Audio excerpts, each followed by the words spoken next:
call to order the February the 22nd meeting of the City Council. Roll call, please. Roll call will reflect that all council members are present. Thank you. And then on to current business, clarifications of items on the consent calendar. Councilmember Daigle? Yes, on number 8, that was the Planning Commission report, and the I only know what I read in media accounts, and I just wanted some clarity as to what was the direction of the commission as far as the solar panel issue. Are they sort of asking the city to write a letter? Because it would seem like something like that would come through the city council. Yes, the Planning Commission wanted the city to take on a more active role in lobbying the state for change to the legislation. That item would come forward when the ordinance comes to the council, and if the council wants to direct staff to go down that road, we can do that, but it'll be your decision. Okay, thank you for the clarification. Okay. Councilmember Curry? No items. And Councilmember Selich? I have nothing. Councilmember Hill? Nothing. Okay. Councilmember Rosansky apparently has nothing. Councilmember Gardner? And there's going to be a clarification of the agenda as to what is the consent item. And okay. Yes. And I'll handle that at announcements. Okay. So, Councilmember Rosansky, any clarification items? I don't know that it's a clarification, but I am going to be pulling, I believe it's, I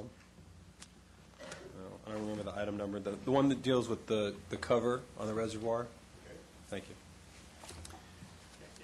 Okay, and then I had a clarification on item number 4 having to do with the insurance renewals. I had 3 questions, one having to do with whether or not the SIRs and coverages have changed. What has our actual loss experience been over the last year on the major areas of coverage, and then overall, how did our new broker perform? Yes, Mayor and members of City Council. There are no changes in our SIR, so our self-insured retention levels for our major coverages remain the same.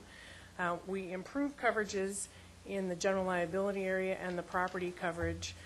We eliminated aggregates in the primary layer of coverage. And for property, we increased the limits, and we included some additional coverages like cyber liability, wave wash, piers, without any additional premium. For those items. We also got some builder's risk coverage, so if we build a building that's valued at $25 million, that insurance comes at no extra cost for us under the PEPIT program. For workers' compensation, the amount that decreased, or the reason for the decrease, was because the first layer is a pooled layer, so we really reduced the amount that it cost us for that coverage based on that first layer being pooled.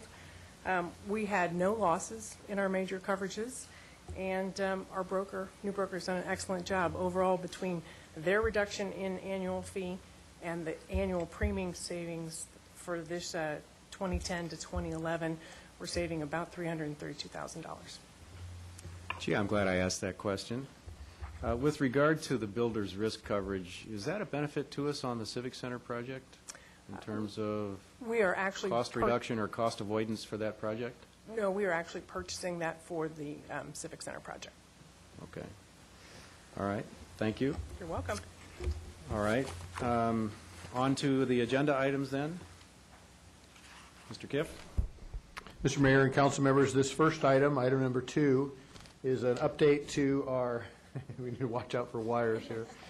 An update for you about our fee schedule. As you'll know, we have been working with a consultant to do an update. That's Mike Adams. And we're bringing just a portion of it to you today. You've already approved the harbor fee section of this. So I'm going to turn this over to Tracy McCrainer. Good afternoon, Mayor and Council. To my left is Mike Adams from MGT, and to his left is Evelyn Sen, our Revenue Manager. And I'm going to be going over the rest of the fee schedule today. We're actually scheduled to come back to you on March 8th for approval at regular session, but we just wanted some time to go over the rest of the schedule. We also have representatives from the various departments that had changes, so if you have any questions that we can't answer, they're here to answer any of those questions as well. So the cost of services, again, the background, in 1996, we had a comprehensive service study by KPMG, In '97, council then adopted an ordinance establishing Section 3.36, which codifies the percentage of cost to be recovered from direct user fees. It also identified any subsidies that we are going to apply to various user fees. In 2006, we hired Public Resources Management. They are now MGT.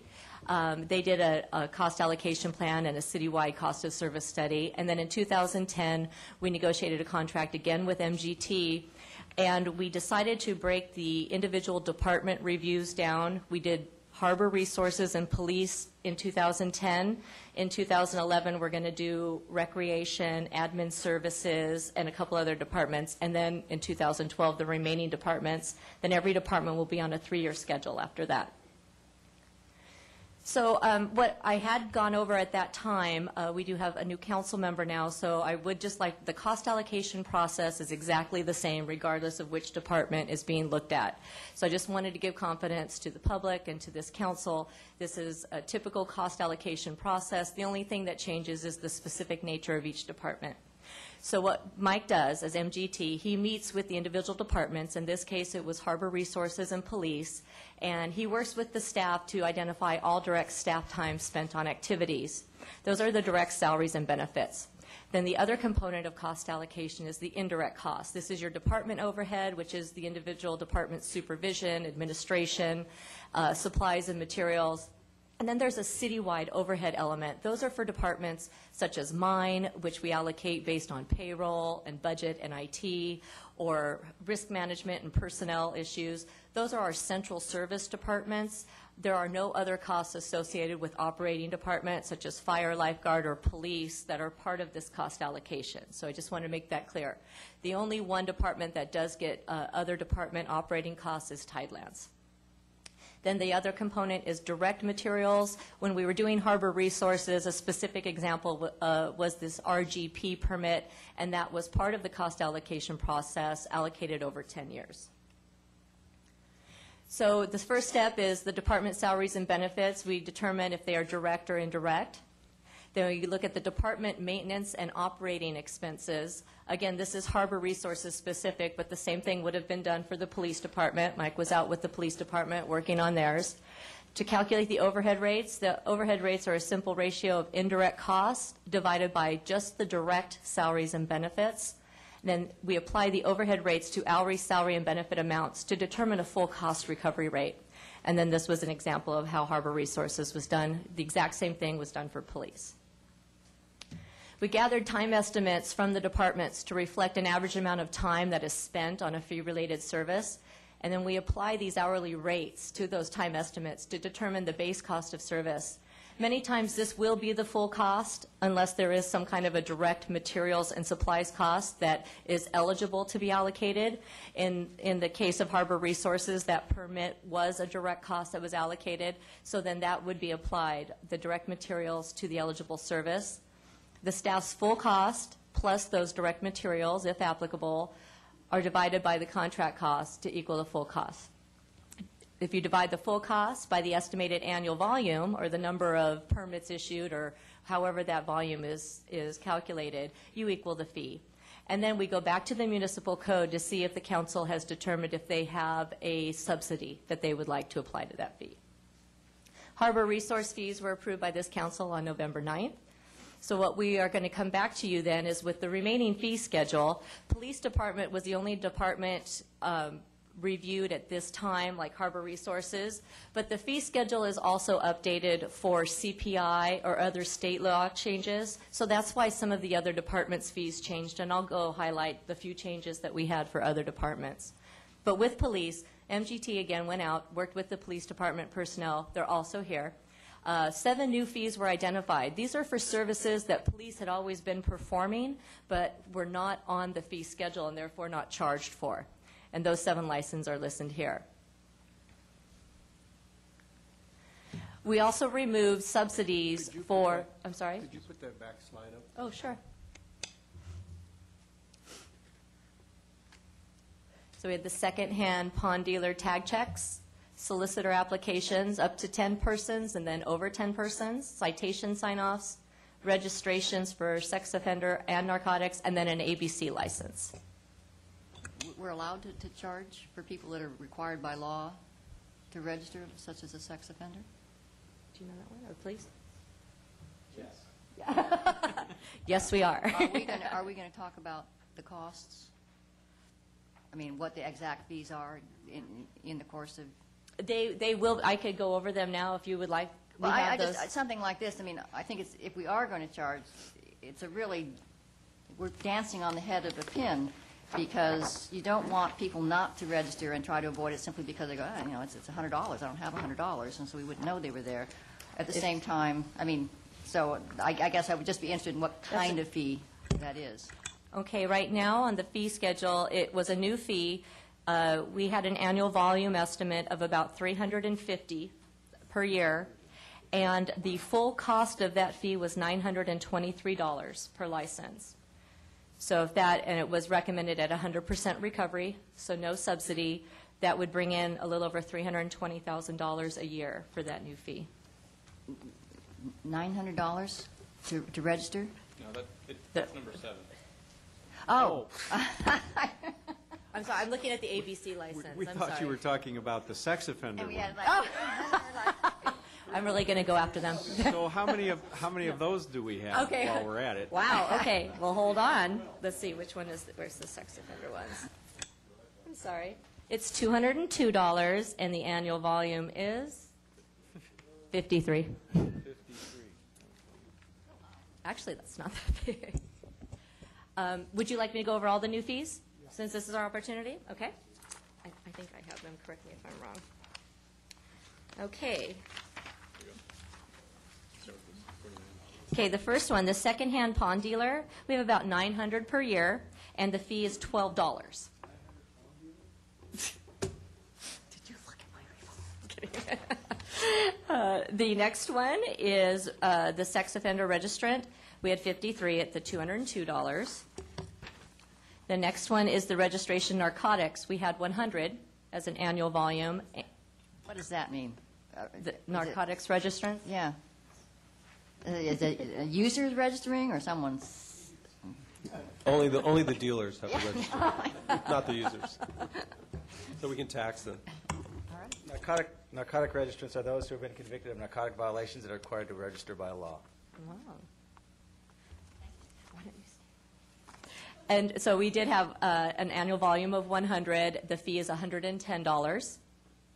The next one is the solicitor applications up to 10 persons. That was a full cost of $36, and we had 42 as an annual volume. Are these people who go door to door, what constitutes a solicitor for purposes of this fee? Do you know?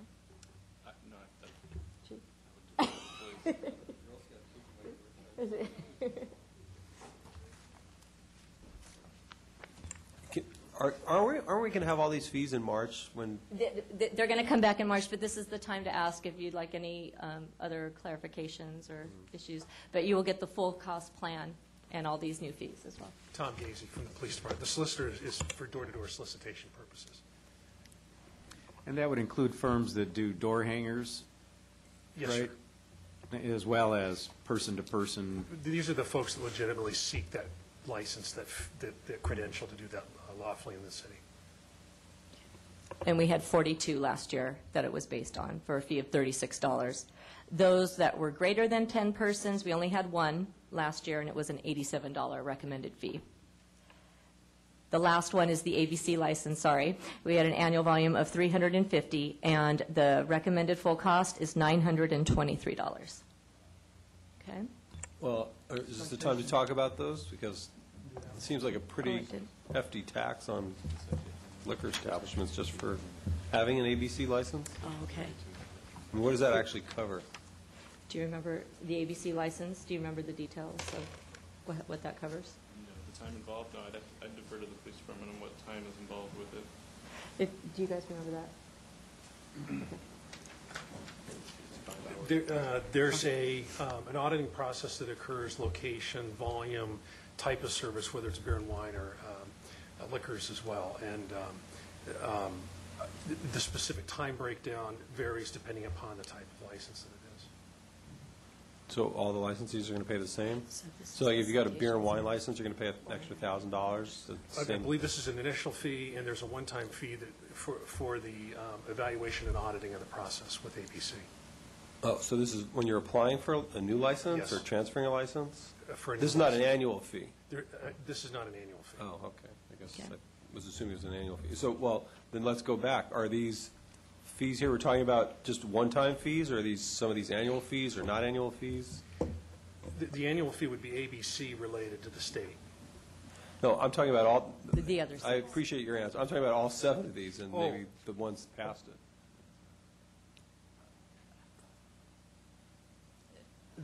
Like annually, do solicitors have to apply for a license? Do a citation write-off, obviously, that's a one-shot deal because you're That's correct. hopefully only have one citation, or you're only going to sign it off once. Sex offender can live here multiple years. They have to pay every year that they're living here. The sex registrant and narcotic registrant is just the period of time that's required by the court. It's a one-time, it's not an annual. Okay, so if they want to move into town, they pay the one-time fee? Yes, But if they changed address within the city, would they have to pay the fee again? yes, or if they leave the city. They have to pay if they leave the city? Well, and they come back. No. Oh. They have, You can't leave unless you pay us $1,000. I think we should pay them to leave, don't you? Well, that goes with our going out of business fee requirement.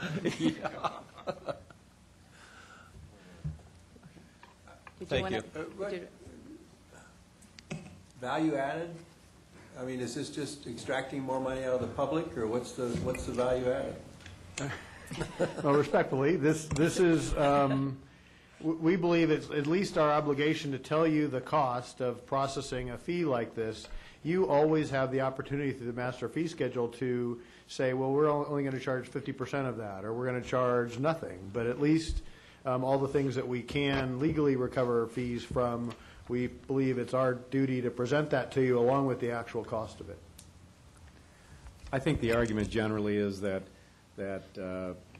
people who benefit from requesting a particular service from the city ought to pay for the cost of that request, as opposed to the taxpayers in general or the tax base in general picking up the cost of something that is user benefit specific.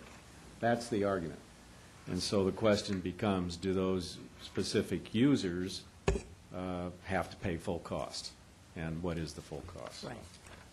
And again, we could get you the detail before the March 8th meeting on how these fees, what the hours were. We have detailed worksheets for each of the new fees, what the time estimates were, how the numbers were calculated, but it was really just to be full cost recovery, not a revenue generating idea. It was really just to recover the cost of providing the service. And let's also add a clarification, is it a one-time or is it an annual? Okay, we will do that. I did miss one. The citation sign-off, it is listed on the schedule as a flat fee. It is a $15 cost, and we had $495 last year. I guess, well, go ahead. A couple questions. What are you doing with the massage fee? I know the state has changed the regulations. We that did. Should be That's dropping. the next slide. Okay. We did remove subsidies for the massage license fees. Now, the state licenses these. We don't anticipate anybody's going to be coming to the city. The state provides a much cheaper license, which is good statewide. So we went ahead and removed the subsidy, but we don't anticipate that we're going to be getting this fee. And maybe this question is for the city manager. When will we see, or will we see, an ordinance that is consistent with a change in state law on the massage operations? Yeah, we have an opportunity to repeal that section of our code potentially. We're updating it for March 8th, Okay. the municipal code Okay. on the subsidies. But then we It would, is. Councilmember Daigle's question is more, should we have On a the massage repeal license. action to that, our code section relating to massage Okay. therapists? There's several in my district that would like to see that change happen. Okay. And then also, with respect to these fees, some of these people may be on parole. If they don't pay the fee, are there implications to that, to the status of their parole?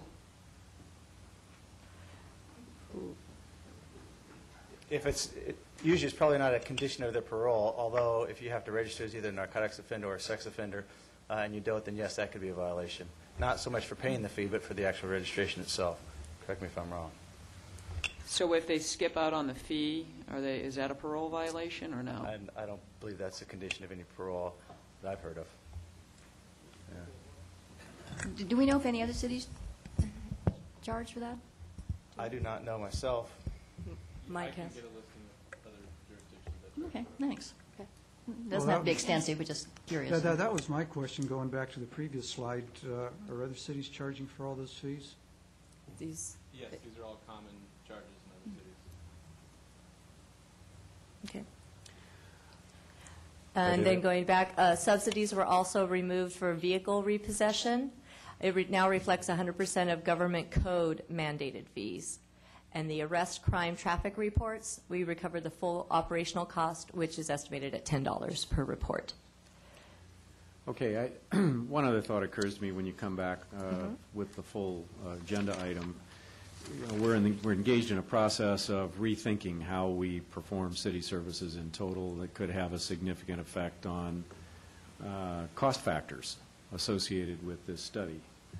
And so if we're only going to update every 3 years, and we know we're going through in the next year or so a pretty significant effort to reinvent how we perform services, I'd like you to think about that when you come back with the agenda item as to whether or not that really would command a different schedule for review of these fees.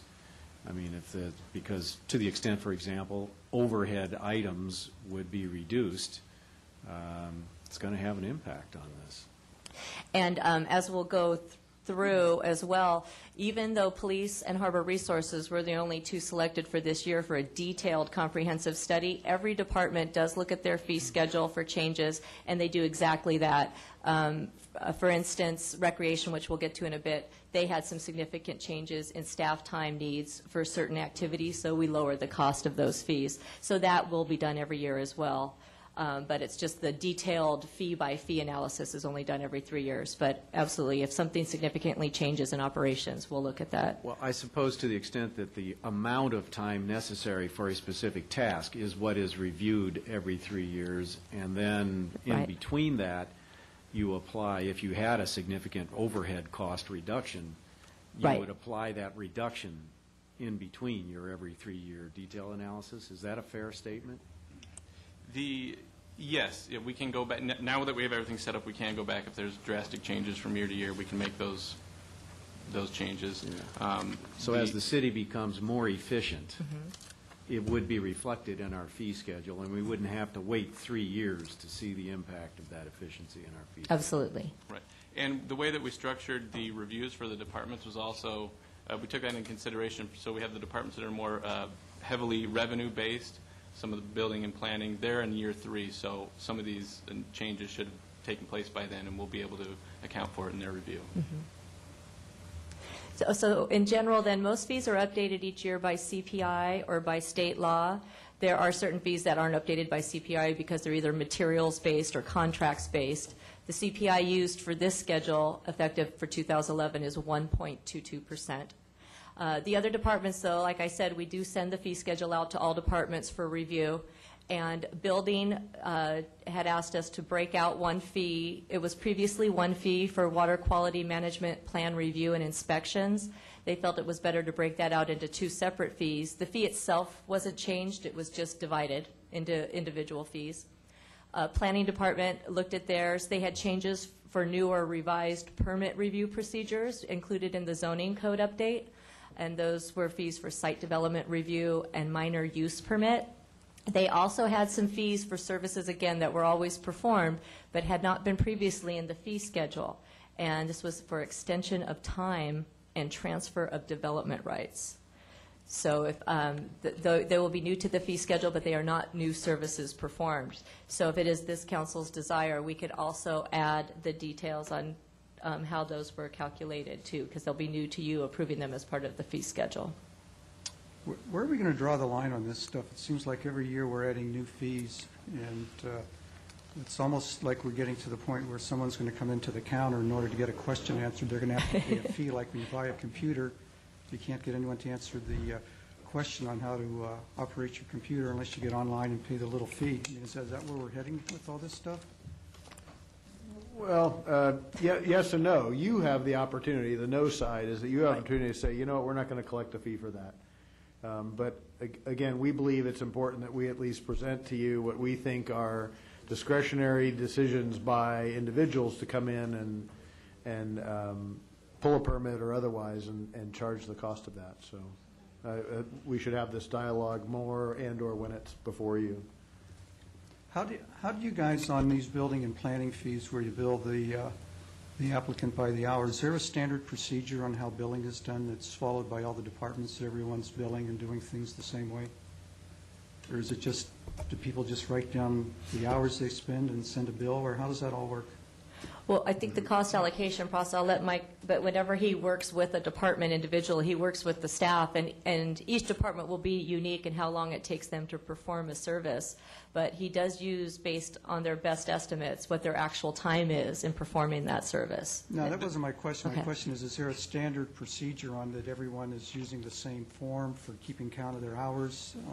Does every department have the same procedures for doing that, or does every department do their own? Well, you have maybe Jim comment a little bit, at least as how planning does it in community development.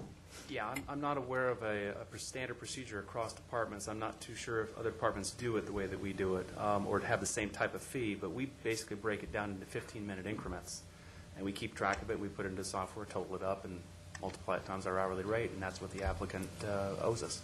And so it's 100% loaded hourly. That's part of the ordinance. Mm-hmm. But I'm not aware of a consistent procedure across department boundaries. So presumably a planner is spending some of his time on non-reimbursable stuff and part of his time on other stuff. Does he keep track of all of his hours? Yes. And break out the billable hours versus non-billable, or how does that work? We keep track of time for discretionary cases where we have billable hours, and we keep track of time for the cases that only have really a flat fee. We have roughly half of our fee schedule are flat fees, which are fairly smaller fees. We keep track of those so that when we come to the next study, we'll know that it takes us on average 10 hours, and then we can adjust the fee schedule based on the actual data.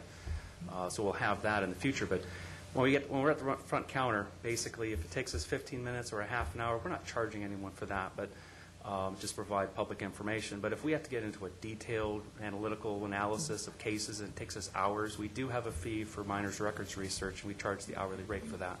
And typically that comes into play if we're doing something more than a half an hour. It's really up to the discretion of the planner. If it's getting more involved than that, then we'll start charging. But otherwise, it's free. And I think based on the last study, I think the planning department was roughly 50-50 in terms of fee-related activities and non-fee-related activities. So the goal is not to recover 100% of the department on 50% of their time. And do you keep track of your non-fee-related hours, or is that just not kept track of? No, we don't. We just keep track of time associated with applications. We're not keeping track of other overhead time.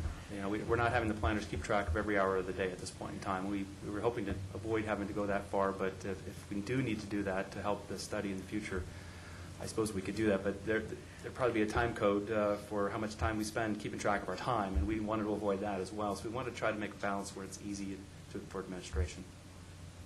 Thanks. Sure. And I think, too, citywide, each department is the same in that they do have fee-related costs that they track, and then everything else is lumped into just, regular overhead-type costs that aren't allocated. But a measure that we do want to take forward in performance-based budgeting is looking at our time and reporting systems, which are definitely in need of update, so that it can allow for project tracking, and it will talk between our project systems, our HR system, and our payroll system. And we're not quite there yet, but we're definitely looking at that with our IT strategic plan going forward, because that is something that will help all departments. So the water quality management fee, that's a new fee? No, it's actually a fee that was once just one fee, and they split it into a fee for plan review and a separate fee for inspections. It used to just be one combined fee. So they didn't change the fee itself. They just split it in two. Mr. Mayor, to answer Councilman Selige's question, we were charged $85 once to ask a question of the building department that we had to ask on behalf of a client, and it kind of ticked us off, and to say the least. I think we do have to draw a line on these fees someplace. If I want police service at my house, do I have to pay a special fee for that? Anyway, where, and that's an exaggeration, I realize, but, where do we draw the line? I mean, what do you get because you live here, and what do you have to pay for? Well, Councilmember Hill, so this, your fee would have been charged based on a current application that you had in, or your client had in, correct? No, a client called us and asked us to help him to comply to some codes, and we called the building department and asked if we could come in and talk about what the issues were so we knew what kind of services to provide. So it wasn't a pending application? No, and we were told that they would talk to us as long as we brought a check for $85 from us. Wow, I didn't know that. I see some head shaking out there, but I don't know, Joel, do you have any thoughts on that? I can bring in the cancer. About how long ago would this have been? 2 years ago. 2 years ago? Yes, Councilmember Hill, members of the City Council. One thing that I would say on the building side is we've made some significant changes and improvements, I believe, in terms of the customer service counter. We've expanded the hours of operation of having an assigned engineer down at the front counter. We have someone assigned there full-time all the time during the day, literally to be problem-solving and address questions. I can't speak to what happened in your specific case, so I apologize for that. It may have been an appointment where there was some fee involved, but I can say that that is not a fee that we're charging now.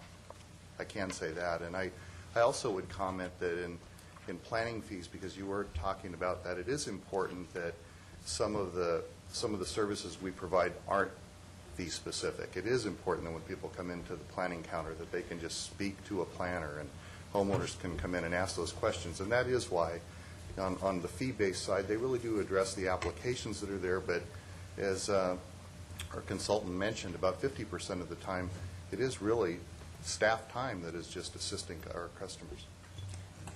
Mr. Mayor? Yes. For the design review committee then, that was implemented years ago to help an individual make a decision as to whether or not to move forward with the project, are they charging a fee for that now? Yeah, that's a free service. And those types of services will remain free? Yeah, there are no changes in the fee schedule for that. Okay. Thank you. My concern, and kind of going back to that water quality one, is, kind of what happens is then there's a division of water quality, they're tied to a fee, and then the next year they say, oh, well, we can add a supervisor and we're going to justify that hiring by increasing the fee. So the fee actually can lead to a growth of just staff and more government, and then to kind of justify their job there, they have more regulations and procedures. So that's my concern about fees tied into departments, and these it just sort of can trigger a whole new growth area. Councilmember Daigle, good question. You remember as a council have control over new hires because you control position control. And secondly, while this community I think has been has been very interested in water quality, what we do is follow what the regional board adopts for us. You'll recall that probably 5, maybe now 7 years ago, the regional board adopted a very rigorous requirement of all cities in our basin, which is basically Central and North Orange County, to inspect every property and to look at the plans for new development, and that's exactly what we're charging, nothing more than that. Right. Well, I appreciate that vigilance, and I think all of our residents do as well. It's then when you see things like, $140,000 total compensation levels, for people doing inspections. I mean, it's that kind of a thing that, although we value the service, again, the fee then justifies those compensation levels. Okay. The next department was fire department. Again, they weren't up to look at every fee, but they did have some compliance issues with health and safety code. They changed one from flat rate to actual cost and had better calculations of the staffing time needed to provide services, which I think alludes to Mayor Hand's comment about even though they're only going to be studied every 3 years, if they have any kind of changes for efficiencies, can we look at that? The big thing that we wanted to talk to you about and that we're going to bring part of the package for March 8th is we are recommending the council to remove the resident subsidy for the emergency ambulance transportation. The reason that we're asking this is the benefit, which was intended to benefit our residents, is actually benefiting the health insurance companies and not the residents. And we've had increased costs. The federal reimbursement for Medicare claims has decreased, and our costs, on the other hand, have increased. And the intent of that subsidy, helping the residents, is actually going to the insurance companies.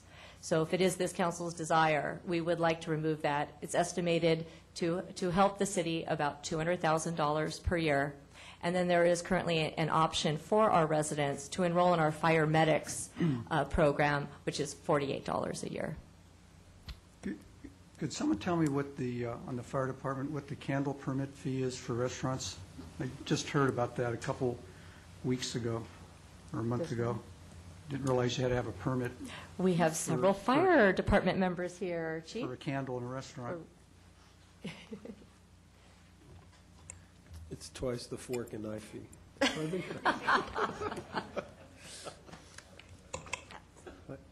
Is Ron? Oh, here he goes.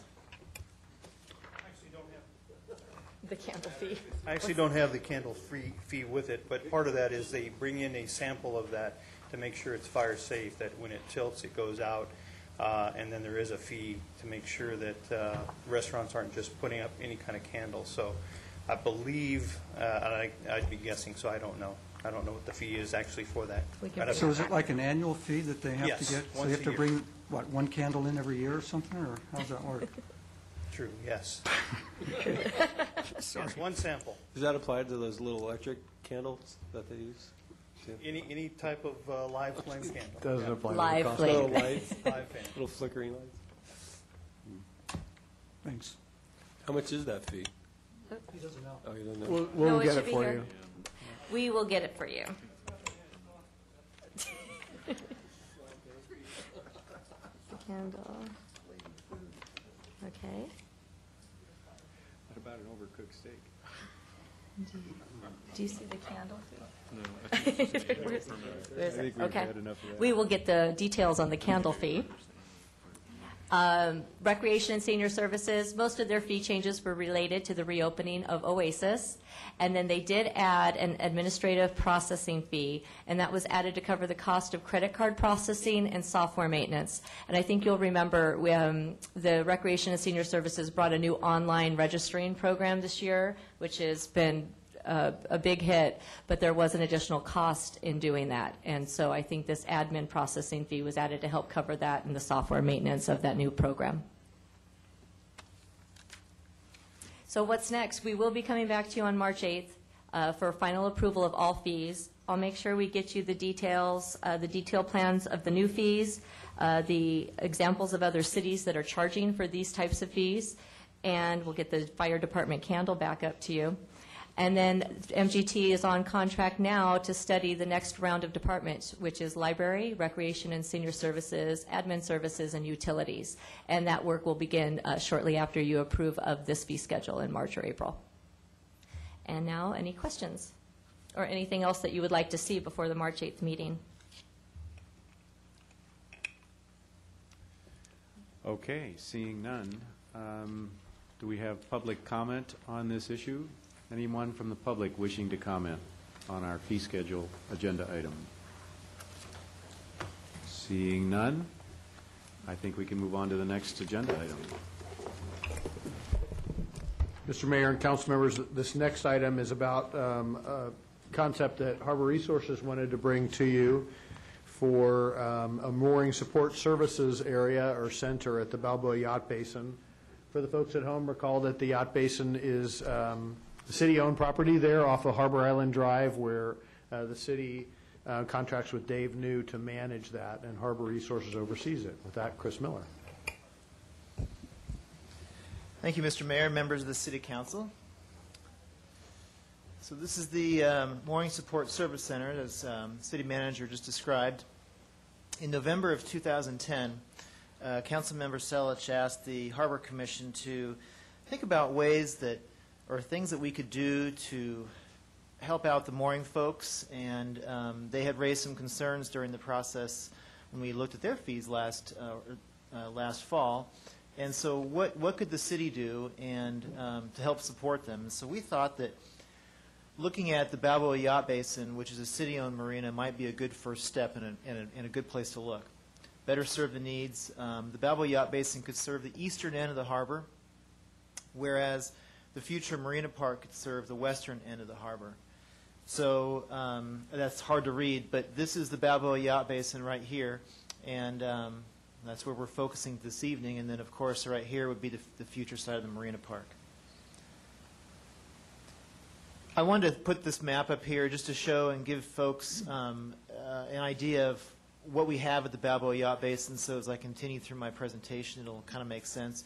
Right over here, we have the Beacon Bay neighborhood. We have a pump-out dock right here. We have one apartment right here, and then we have a little bit of gap where there's some garages, and then 2 apartments. We have 3 total. And then those are the dock, A, B, C, D, E dock. The Galley Cafe is right here, and Basin Marine Shipyard is there.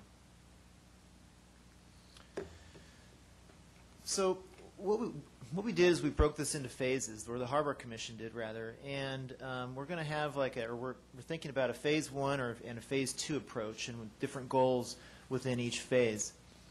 The first phase would be to improve access for water repairs, for mooring holders to possibly charge their batteries or wash down their boats and vessel pump out.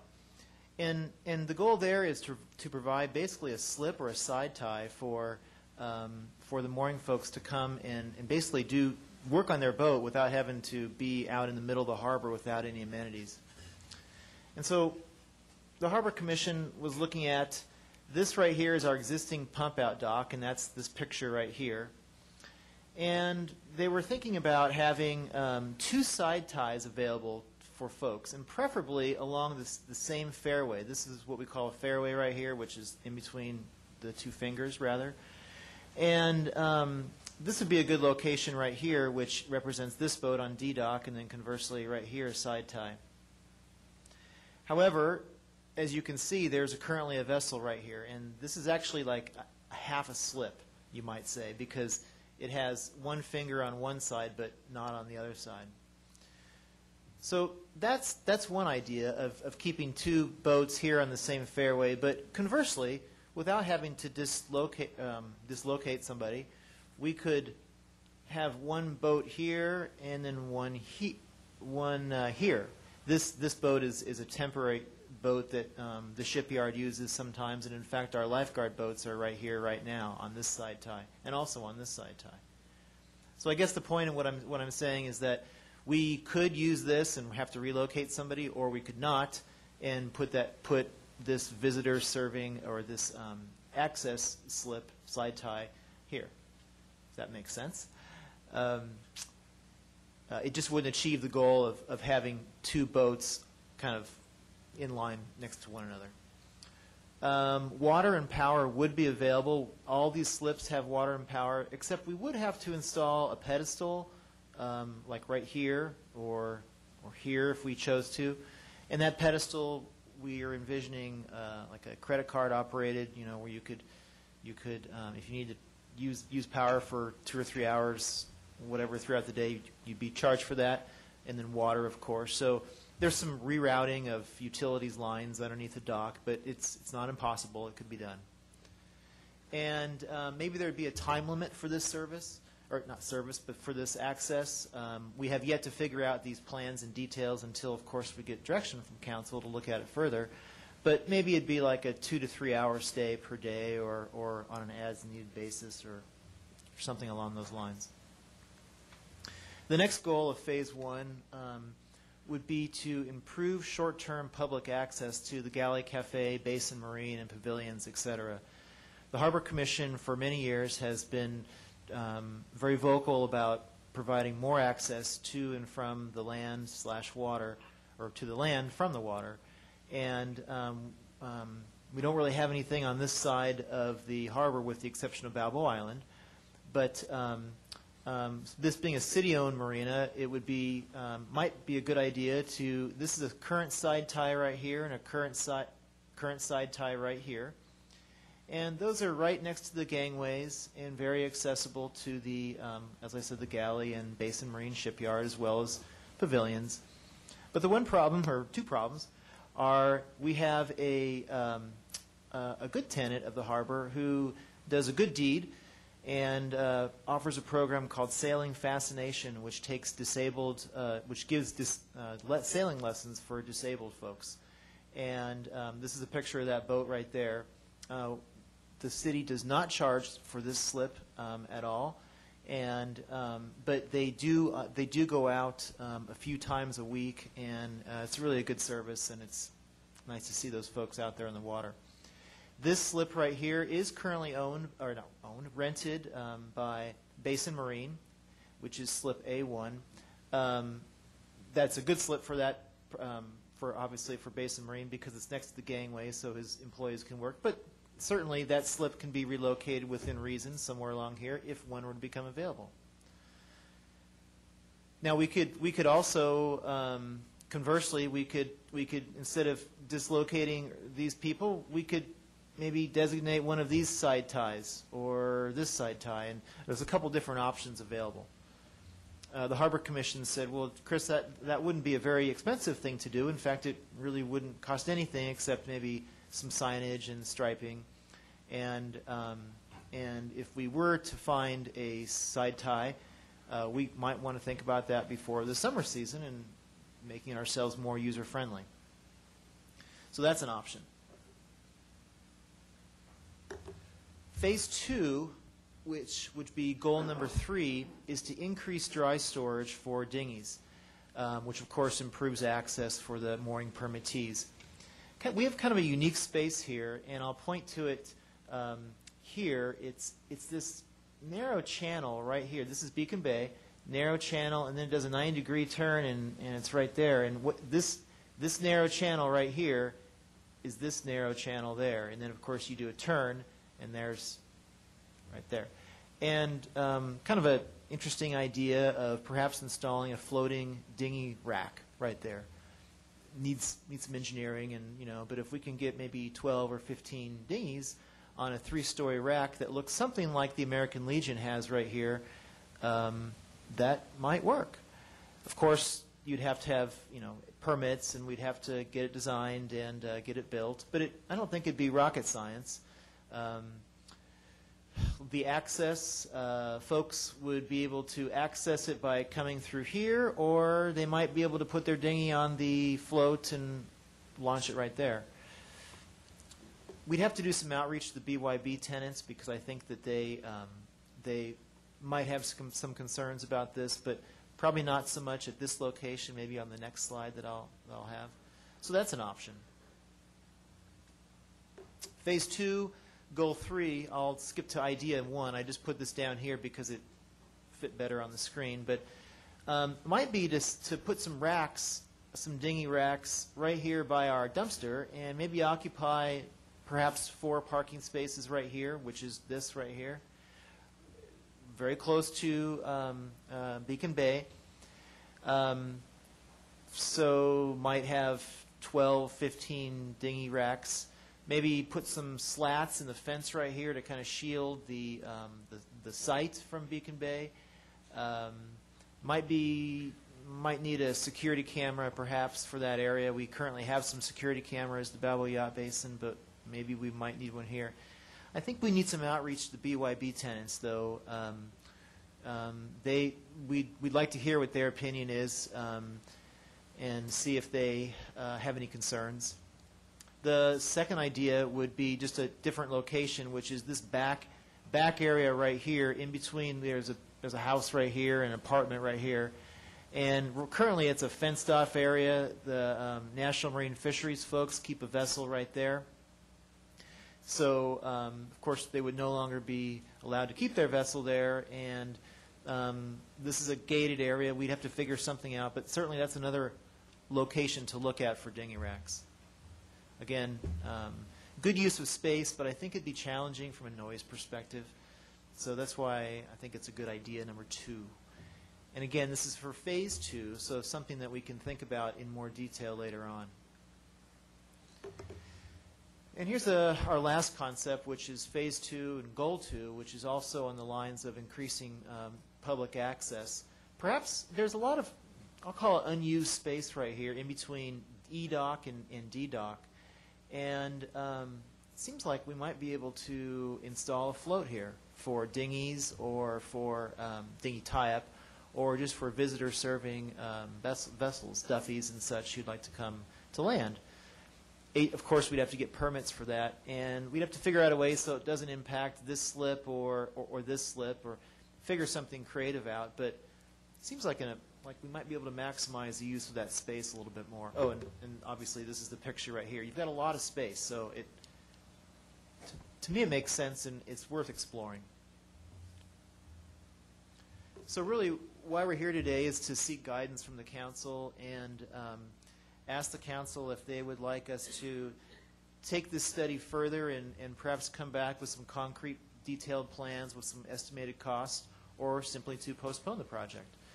And just for planning purposes, our CIP preliminary budgets were due a week or two ago, and so we just inserted a placeholder for $25,000, thinking that that would be a dollar amount that would at least allow us to certainly it would more than pay for the cost for the couple pedestals we need in the installation, and probably more so. So that was just a placeholder that we put in.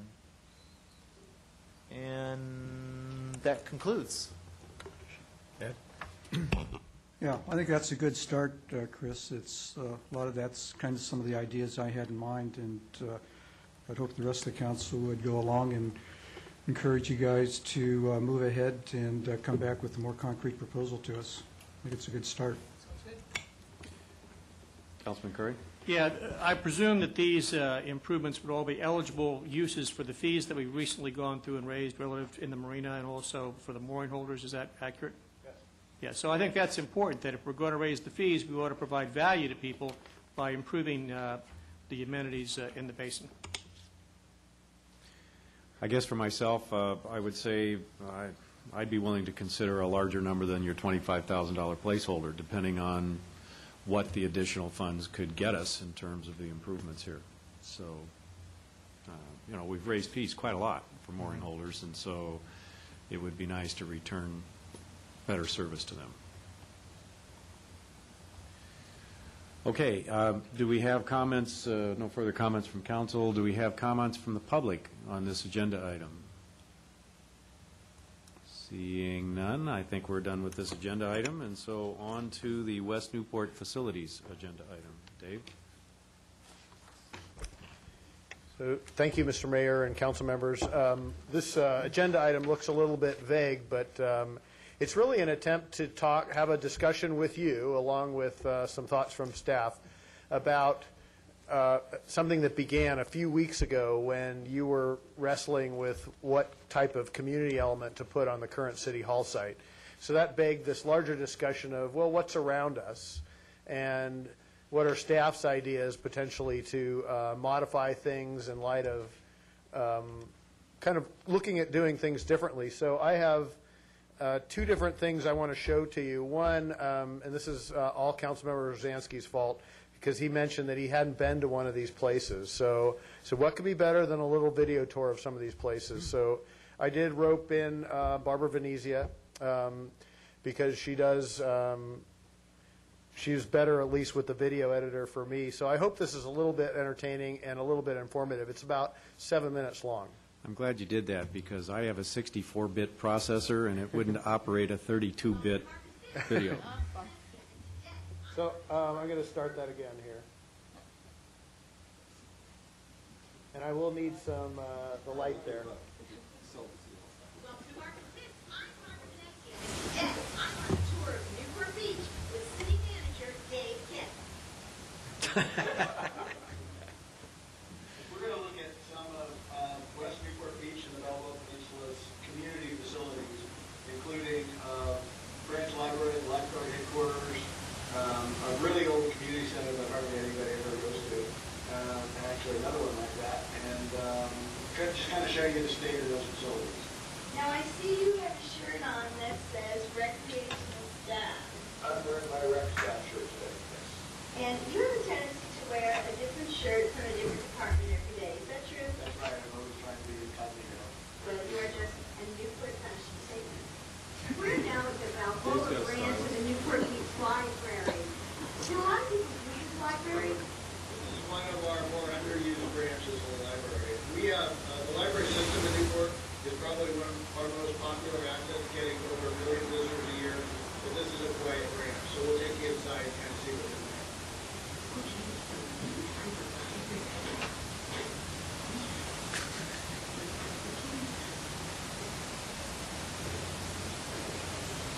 Really well-known village.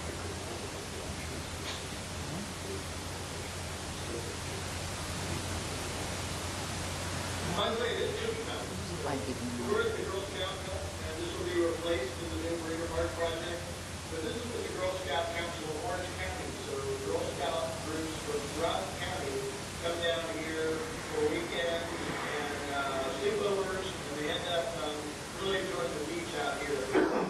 So this blue building here that we're walking up to is the BALBOA Community Center?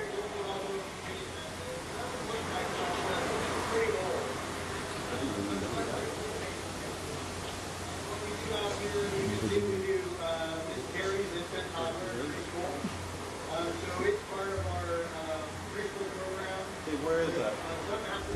This is at Marina Park.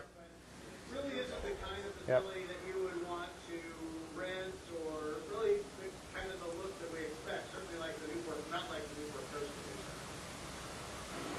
So we're here right on the beach, Dave. This is beautiful, and this is the lifeguard station. Now, I'm looking at that building, and it does look a little old. So this is our lifeguard headquarters. It is pretty old. You can see around us, you can see the riprap that we put down to protect it. Frankly, it came close to being wiped out in the last storm. Now wiped out. A couple of good waves could have really undermined the foundation further. So it needs to be replaced. The question is, should we replace it right here, or would there be another opportunity to put it somewhere else? So you can see the building is houses a lot of our training area for lifeguards, some offices, some conference rooms. It houses the lifeguard vehicle storage, which is basically storage outside. And it also is right attached to the pier, Newport Pier here, so that visitors come in and will ask the lifeguards questions about beach conditions, etc. Well, because the vehicles are stored so close to the water, isn't that not a good thing? Well, they do get a lot of wear and tear out here in the sand, and when that last storm came by in December, the waves were right up there, and you can still see now there's sand, wet sand around the cars, but it came close enough to potentially get a car, at least get an undercarriage and damage the vehicles further. And now we're at the community center on 15th Street. And is this one of the oldest community centers? Definitely one of the older ones. You can see it does have a nice fresh coat of paint, but it looks pretty much like an old school, so I think that's what it was. So now this is the gymnasium, and this is the West Newport Community Center? That's right, and this is one of our biggest gymnasiums in North Newport, too. So there's actually only two in the city. So you see, you've got a full court in the middle, you have actually three good-sized courts going sideways if you do them.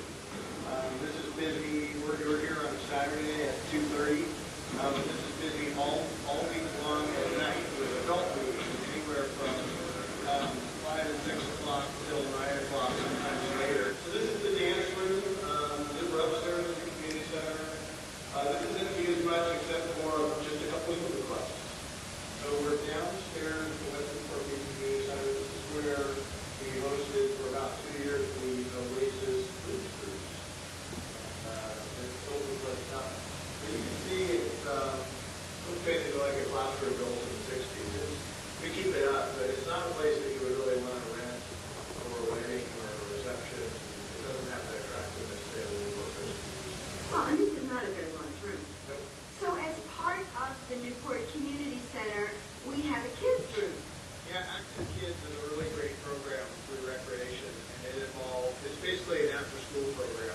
some kids will be here immediately after school until 6 o'clock when their parents don't pick them up. So Dave, what are we looking at now? So we're switching gears a little bit here and showing you what we call the utility department. We're part of the municipal operations department, and this houses our water and our wastewater and our electrical divisions, as well as our own oil and gas efforts when we're a little bit on site. As you can see, it's a pretty big area. So now we're here at the corporation yard on Superior, and this is the second yard you were talking about. Right, and we were probably, a mile away from the other yard? Yeah. So it took us 4 minutes to get here probably. So this is we call this the general services yard, the corporation yard. This is where the fleet maintenance folks are, so the auto repair folks. This is where all the street sweepers are stored, CNG facility, sign shop, trash transfer, everything is in this yard. It's about 8 acres. So this was a fun tour. We're, again, finishing up our Saturday tour. I'm Barbara Venetia. Thanks for watching, Barbara. Thanks for watching that.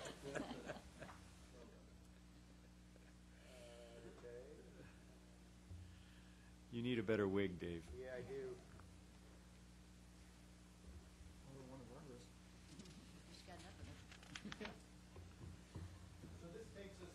This takes us then to a little bit more robust discussion about facilities. I'm not going to spend much time on this because you got a good picture of what's out there.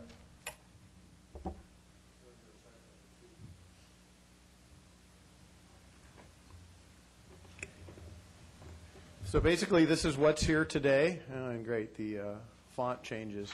Utilities yard, general services yard, just to ground everybody, City Hall is here. Fire Station 2 is here. West Newport Community Center is out here, just past Hope. Theater Arts Center is here. Balboa Community Center, that little one that we showed, is right here on the old Marina Park site. Lifeguard headquarters, Balboa Branch Library, and Station 1 are down there linked together. So this kind of begs the question of, well, what's planned in the area? Well, Dave, just one interruption here. What's the difference between the Theater Arts Center and the Balboa Theater? Two completely different things. But yeah, the Balboa Theater would be way down here, and that's under design and hopefully reconstruction someday. Theater Arts Center is that little building not far from Councilmember Hill's house that's up on the cliff. It can seat 99 people, and it has a small stage. I know what the building difference is. I'm just about, who owns them and how they're operated. I mean, why would you show Theater Arts and not show the Balboa Theater? Because it went off the slide. Oh. But that's a good point. Okay, no, I just wonder if there was a difference between the two. There wasn't. I was really trying to identify what we have funded in, especially the facilities financing plan, because I think that begs this discussion. So we're proposing a reconstruction here of the Theater Arts Building, a reconstruction of Station 2. I'm putting in this concept of a Peninsula Center just because you've talked about it. Of course, the Marina Park project, that's a marina, sailing center, community building, and the Girl Scout hut. We're proposing the reconstruction of Balboa Library, reconstruction of Station 1, reconstruction of the lifeguard headquarters, Sunset Ridge Park, and as I mentioned, a reconstruction of the West Newport Community Center.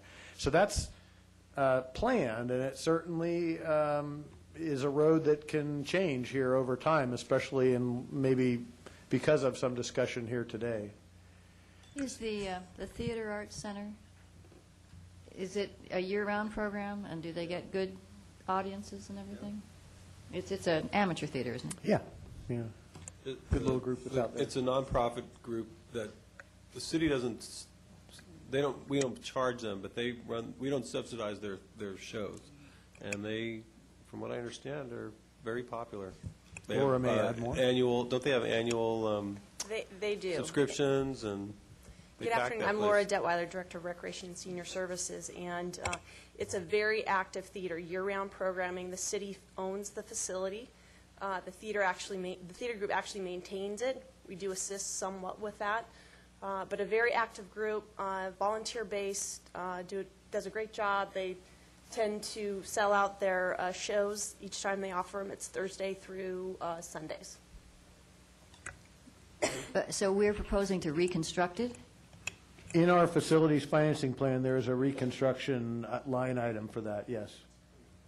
It's pretty far out. It's into 2030. Oh, all right. Well, again, I guess my question is structurally, what's the difference between that and what our relationship with the Balboa Theater is? I guess that's what I'm trying to understand. There'd probably be a pretty similar relationship with whoever's operating the Balboa Theater. And indeed, arguably, the Balboa Theater should be plugged in some reconstruction somewhere down the road into the FFP, if indeed that's something we'd want to take on. But we've always said that it was their To construct, yeah. theirs to construct. I just had a question of Laura again, which is a little bit off the point, but something that I'm hoping we can find out. We've probably all received lots of emails on what to do with the property here. One of the suggestions has been something like what we have at the Oasis, which is the wellness center with the basically the gym practically. Do we have any demographics do we know for our memberships over there for the gym, how they're spread out geographically around the city? Is it pretty even, or are we heavily on the other side of the bay? We don't. It's something that we could easily study. We've got a really great database that allows us to look at who's coming into that facility and when, and we could easily look at where those folks are coming from. Majority of them are Newport Beach residents. We have very few non-residents. Right. I'm not so much concerned about non-residents, but I think that would be some good information as we're looking at this to see, are some people just discouraged because it's that long hike up the peninsula or something, and that would factor into what we might decide to do in terms of programming and actually the facilities at some point. So if we could get that information at some point, Absolutely. I'd appreciate it. I do want to add one more thing about the theater. That is no cost to the city. It's completely operated by the volunteer group based on fees that they bring in and donations. We do some minor structural work on the building itself, like we just repainted it. However, that group just invested $50,000 in redoing the inside kitchen area, which serves those groups that come in each night for their shows. So they donate a tremendous amount to that facility and invest funds to make sure that building is kept up. Let's push that out to 2040, Steve. It seems to me the big qualitative difference is in the Theater Arts Building, the city actually provides the building. In the Balboa Theater, the city is expecting private interests to build the building, right? We provide the land. We provide the land. Technically, though, we own the building. Yeah. That's Right. correct. But the not cost to of building to the construct building it. is being Right. looked to for private interests. Question for you. I see 3 community centers potentially, kind of penciled in: Peninsula Center, Marina Park, West Newport Community Center. What's sort of the community need within whatever that mile radius is? I mean, how many residents, or I mean, how would you characterize the community need? Well, my response is mostly going to be anecdotal. I think Laura makes a good point that we could pull together a more detailed analysis, but I don't think all 3 of those facilities are necessary, and that's kind of why we're here today. And we'll talk a little bit more about maybe at least a staff recommendation. I don't know if it's certainly mostly a discussion point to get you thinking about how to potentially change some of these things. So in light of the fact that there could be a community center here on the City Hall site, we looked at 3 different alternatives: a no-facility alternative, a mid-sized facility, and a large facility. And of course, the no facility doesn't need much discussion. Basically, you would, whatever other use you choose for this site, whether it's housing or otherwise, that would be the dominant use at this site. But a mid-sized facility would kind of look like this. It would be about 10,600 square feet. There'd be no gymnasium, but you would have some meeting and programming rooms, including a preschool after-school room, a large multi-purpose room that would be 5,000 square foot to divide into 2. You'd have a conference room set up, and this is for HOA meetings where you want to work around a table and you have the chairs all set up. We also talked about this, the concept of setting up something that's akin to the library at Oasis. And the library at Oasis, remember, isn't a library per se. It's comfy chairs, a fireplace, there's some computer opportunities, Wi-Fi. So maybe replicating that in a community center, because we'll talk a little bit more about that in terms of the Balboa Library. You'd have a warming kitchen. You'd have some office space for staff, because we'd want to supervise this, obviously. And, of course, restrooms. And then potentially an outdoor gathering area that could be fed by this especially the warming kitchen and AV-related equipment, if you want to do some outside. Now, could you park that for parking on the area we allocated in that last concept plan that we approved, or you have to have a parking? I understand this Going over is the parking. about what Tim was looking at, Tim Collins, in terms of square footage. I think he had about 13,000 Yeah, square feet, so it's a so little smaller. can we park it? We'd have to take a look at it if this So is no one indeed really knows yet whether it can be parked or not legally parked, right, per code. And then there is the large facility, and this we worked on with recreation. This is basically everything in that previous page, plus the gymnasium, and that's about a 7,000 square foot with 250 of support room. It would have a dance room and a craft room. So obviously a craft room kind of needs to be separate because it gets messy.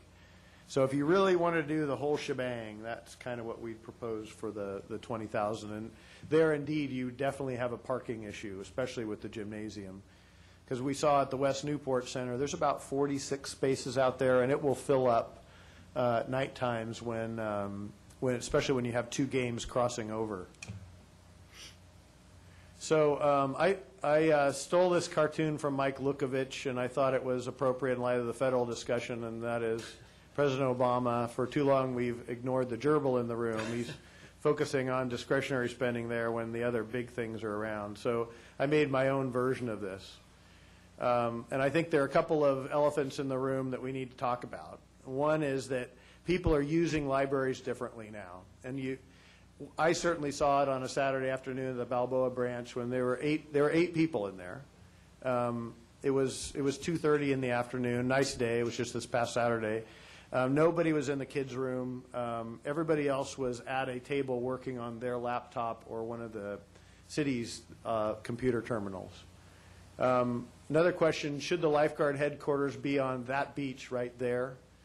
And then is the PD headquarters in the right place for most calls? So I'm going to sort of introduce some thoughts to you here. This is a photo of the storm in December 22nd from the lifeguard headquarters. I have two photos. They're very similar. This one just seems more scary because it has drops on it. But you can see really how close we came with some big waves out there to losing cars. You see the cars have been moved, and indeed those waves were hammering the front of the lifeguard headquarters. So wasn't a pretty sight that day.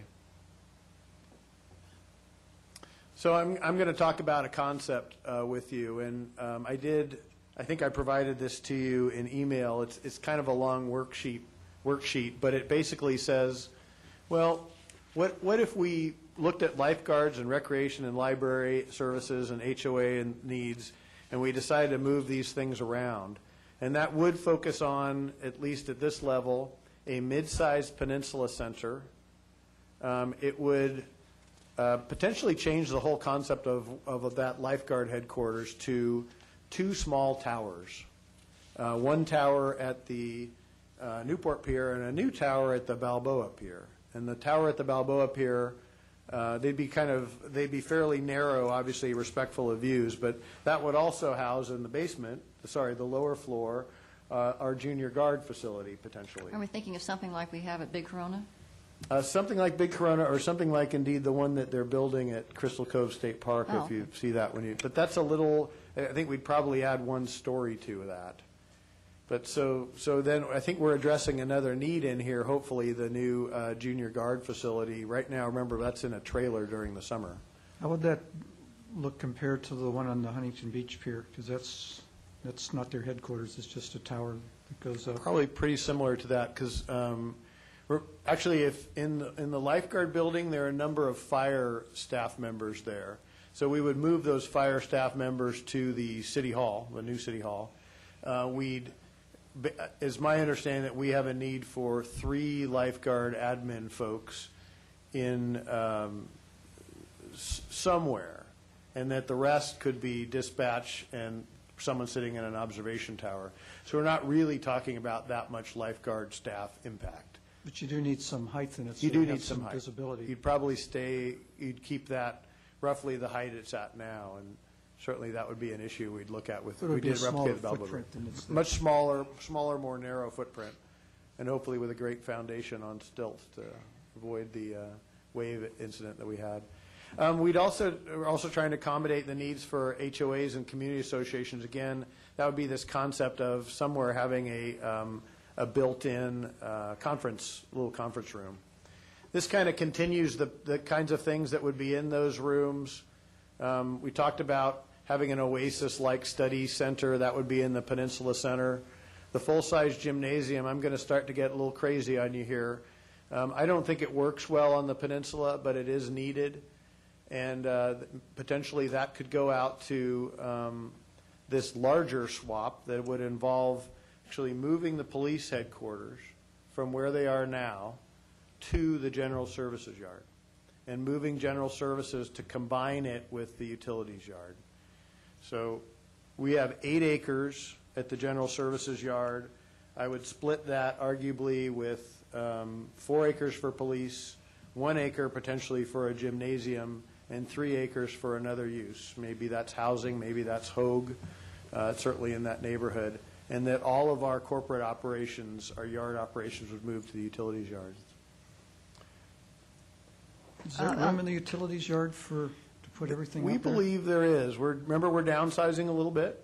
I've got about 6 acres out at the utilities yard, 8 at the general services yard. If we have a big warehouse at the general services yard, and arguably we're doing more just-in-time purchasing. So there's some buildings at the general services yard that are no longer as necessary.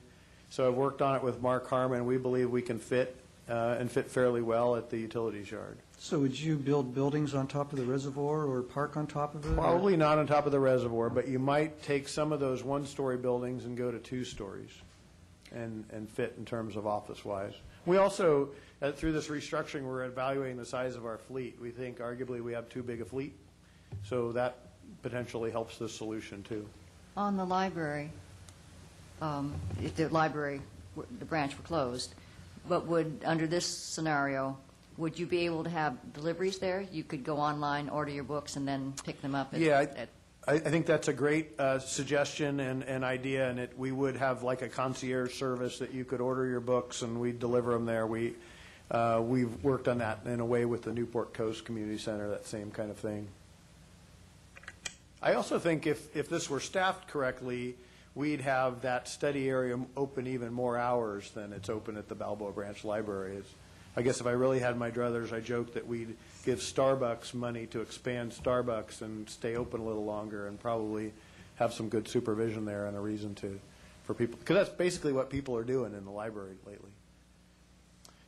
So I want to talk about the impacts of the facilities financing plan. And again, this is just for discussion purposes. I don't want to terrify anybody, but we wouldn't rebuild the Balboa Branch Library. We'd maybe move some of those services and modify that to another center. The Balboa Community Center is being closed anyway. The lifeguard headquarters, you'd relocate those offices and you'd modify that into 2 towers. This is about the net savings, so that includes the cost of the 2 towers. The junior guards trailer, you would stop renting that. You'd actually construct something permanent at the bottom of the Balboa Pier. The West Newport Center, you would not replace. You would close that. You'd build a gym somewhere, maybe at the general services yard. The general services yard, you'd move those operations, and I say most because if we move the PD there, we'd probably keep the fleet maintenance right there because the PD obviously has a significant fleet. Are you assuming on the West Newport Community Center on that negative $6 million that you'd sell the land and get some revenue and then that gets rolled into the building costs? Actually, that's not even that. We have a line item in the is a replacement cost. It's $7.5 million. So what I'd do is I'd take $1.5 million to build the gym, and I'd be left with a net savings of $6 million. That's the replacement cost of that. This is savings to the costs included in the facility replacement plan. That's right. I have another slide that talks about potential revenue. Okay, so going back to the lifeguard headquarters then, so that negative $5 million or so is really it was 7.5. So you're still building the towers. That's right. Okay. Yeah. Okay. I think Steve and I estimated maybe $800K for each of the towers. So that's the net of that. Actually, I think we had one 600, one 800, the larger one. Then moving down, again, mentioned the general services yard. PD headquarters with an amount to be determined, but arguably, so we would sell or lease the property in Newport Center. We'd move those operations to the General Services Yard. There's an attractiveness to this just in saving the construction on-site dollars. That remember, if you reconstruct the PD headquarters where they are, you've got probably at least $1 million in costs just in moving them out and renting a place and then moving them back in. That's kind of what we looked at. Maybe Steve thinks maybe more. I think we targeted $2 million actually. The utilities yard, again, I threw in a positive number because we might have to add to it a little bit to those buildings. We've got some thoughts on the Marina Park Community Building. I'll talk to you about those in just a sec if you'd like to. No change to the Theater Arts Center, and then I have a $6 million estimate for the Peninsula Center, and that would be the mid-sized facility. So the net impact is about 7.1, beneficial to the FFP. And then there are the revenue opportunities. Arguably, the community center at the City Hall site, you could do a development agreement for all or portions of that. Saving or selling the PD headquarters at Newport Center, this is about 2.7 acres. So depending on what the use was and zoning decisions, arguably we're targeting that at $10 million. Sale of the West Newport Community Center, maybe 2.5 if used for about 15 housing units. And then a sale potentially of 3 acres not needed at General Services Yard, about $6 million for those 3 acres. Do we have any restrictions on selling the land at the police headquarters in Newport Center? We definitely have to look at that. We don't know that. I haven't looked at that further. What kind of restrictions are you referring there to? There could be deed restrictions. I don't know how we acquired it from. Yeah. Probably came from the Irvine Company, I'm guessing. Probably did. They were always good about deed restrictions. They may have a first right to buy it back or something. I don't know. Yeah. So total, again, this may be optimistic. We think it's fairly mid-range of $24.5 million. I did want to talk to you because I know it come up about the Marina Park Community Center because this kind of plays into your discussions. This is the second story, and we're looking at that in the context of what we've discussed. This is the first story. I'll start with the first story. So 3 classrooms, kind of a big lobby area, and then over here is the sailing center, which is off the slide. We're looking at that, Public Works is, with recreation and potentially saying, well, if you really wanted to move some of the lifeguard offices here, maybe there could be you could use one of these classrooms in part or some of the lobby area. And then what you might do, if you didn't need so much of this, is you'd have this as an open air area and that you'd have just a high ceiling. You wouldn't harm the architecture from the outside, but you could potentially move, if you did have another community center, you could move that function elsewhere, not harm the architecture of this site, and save maybe $1 million or more if you didn't do the second story. So those are the kinds of discussion we're having. This is purposely ambiguous because I wanted your input and thoughts on it, whether some things are worth pursuing further or if you have concerns or questions. So on Marina Park, are you talking, on this slide here, you're talking about eliminating the second floor and just having volume space all the way up? Is that what you're saying? That's the concept right now. So that we we're keep the outside shell of the building? Yeah. Why wouldn't you just use the second floor for the lifeguard headquarters, the office, the training rooms, and all those types of things? Well, we could. Remember, we think we only need to relocate about 3 lifeguards, so fairly small office presence. And we thought that we could, if we're really trying to be frugal, we could, these would be used for their training rooms in the morning and in the early part of the season. So they would double up and say after 10 o'clock they become community and recreation program rooms. I guess for my own purposes, changing that to have all volume instead of having the utility of using a second floor is bothersome to me. Giving up the idea of having the potential for a use, sometime in the future. I'd want to think about that a lot more before we just gave up that possibility. Well, we have that large deck outside the second floor, which was designed to be kind of a view area. An open deck. So Yeah, have to think about that one. Yeah. I mean, to me, if you Councilman Hill? were renting facilities and that type of thing, the second floor would be the prime spot that you would be marketing because of that view and because of the deck and that type of thing. Councilman Curry? Yeah, David, do you have any disposition for the existing Balboa Library site? Has that been thought about? Actually, I didn't propose anything specific there, but yeah, that would be, you'd take that same footprint. You'd probably, it's attached to the Fire Station 1, so you'd want to reconstruct that and then decide what to do with the Balboa branch site. Well, I'll just say, I like the plan. I mean, I think this represents good creative thinking about how we want to be looking at coordinating all of our facilities. You know, I was concerned about the gymnasium on this site. I didn't think that was sort of the right use. I think you found a good spot for that. And I think by the time we, close and consolidate facilities, we found a way to pay for most of this without having to go into debt. So I think that is excellent. I think probably the further thinking here needs to be simply in coordinating the facilities that are going to be at Marina Park and the facilities that are going to be here so that they're not duplicative and that they're both effective in terms of meeting community needs. But otherwise, and we need to sort of work that through with the community because I saw a lot of ambivalence, frankly, in our previous hearings about community space versus, theater versus library or something like that. But beyond that, I think it's an excellent go at really coordinating these and doing it in a cost-effective way.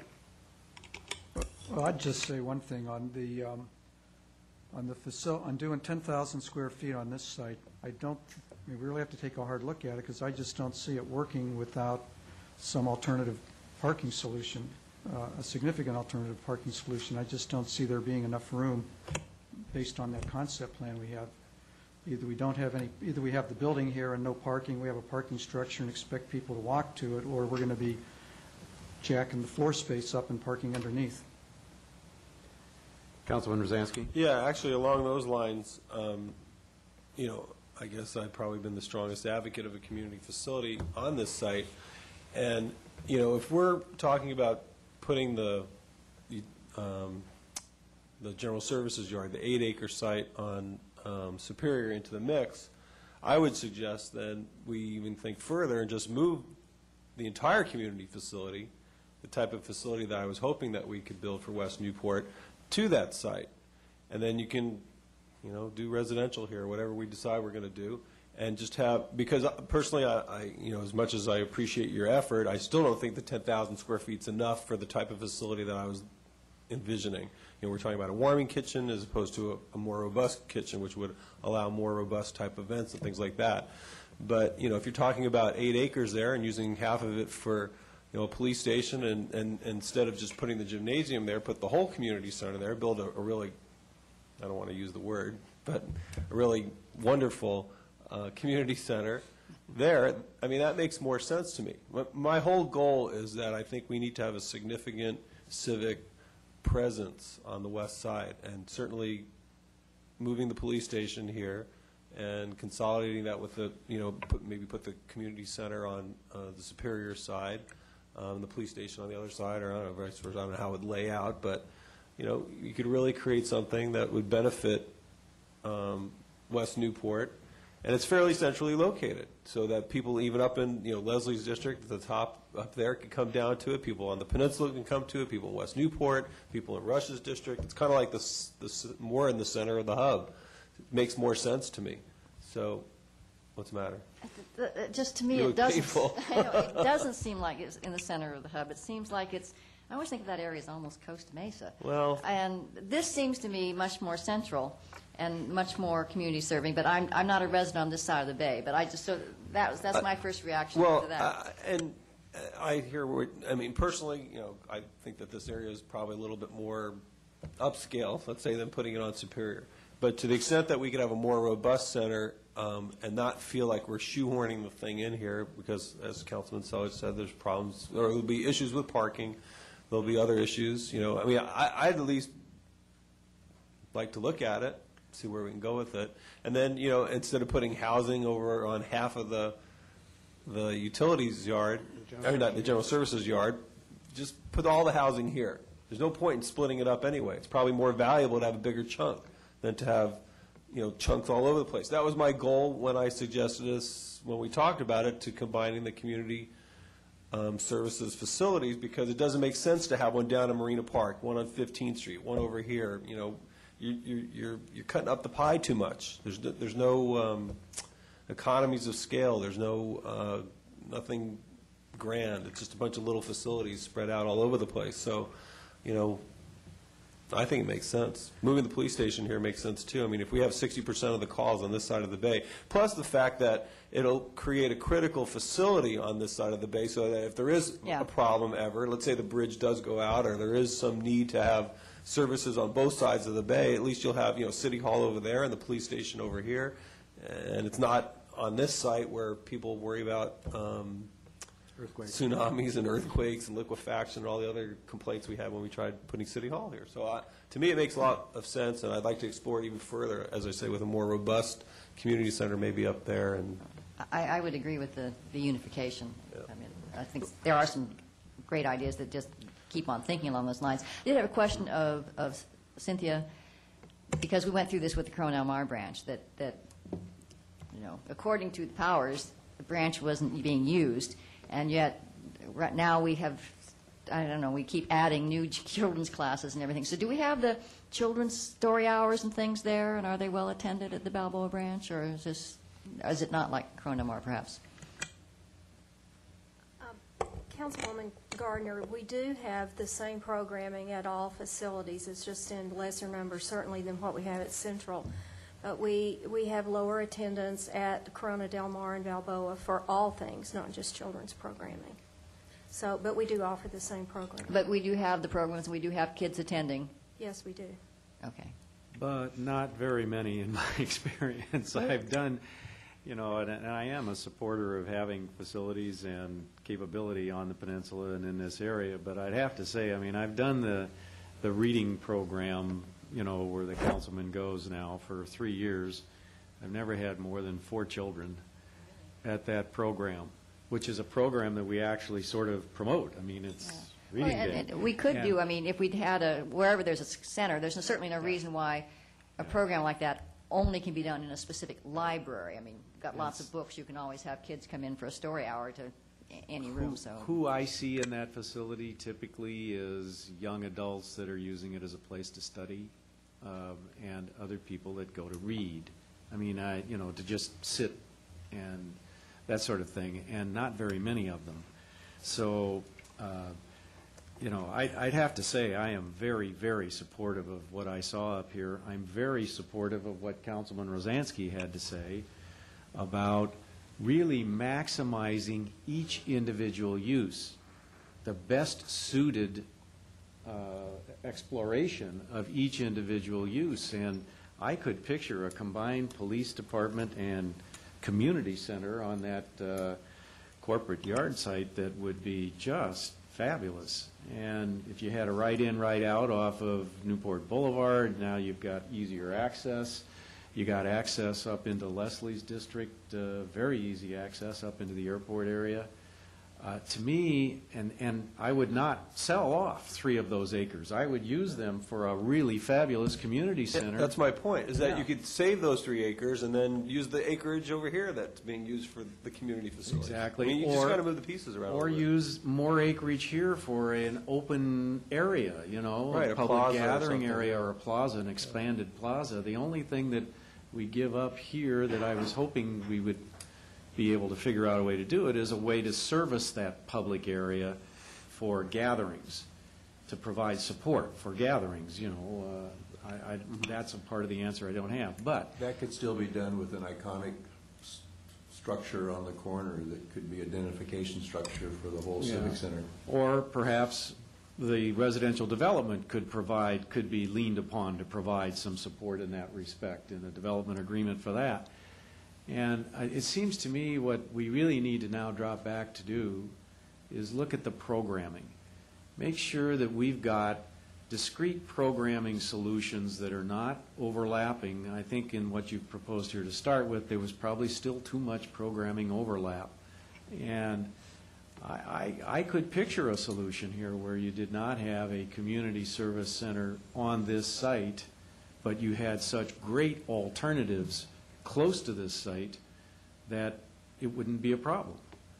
And So I really think we're on the right track, but one concern that I have, I don't want the conceptual plan moving forward for this site to be held up for a year while we try and figure out all the answers to this whole thing.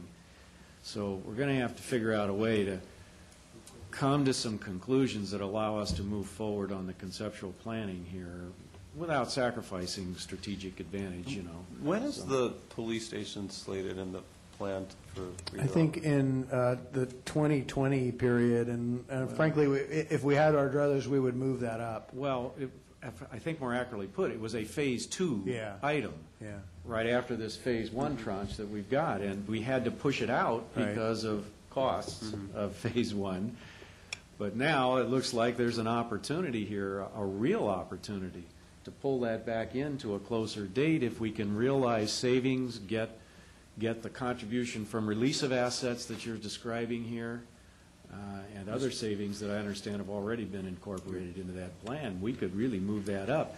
And it also, I think, addresses, residents have said we ought to have a police substation here on the peninsula. Well, heck, if you've got police headquarters, less than a mile as the crow flies, I think that addresses that need to a large extent as well. And so I just see tremendous benefits from this whole approach.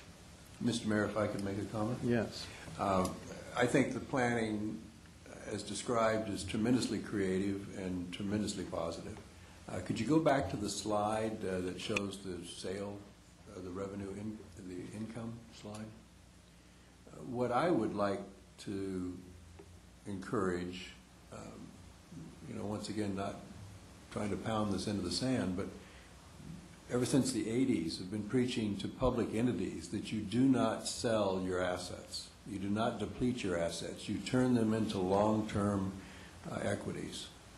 And so these sites that you're talking about, all of them are suitable for a type of activity other than single-family detached housing. And as a result, they can all be long-term leased. And with the revenue from those leases, you can then secure COPs where you could generate all of that capital that you're talking about to do the other types of projects.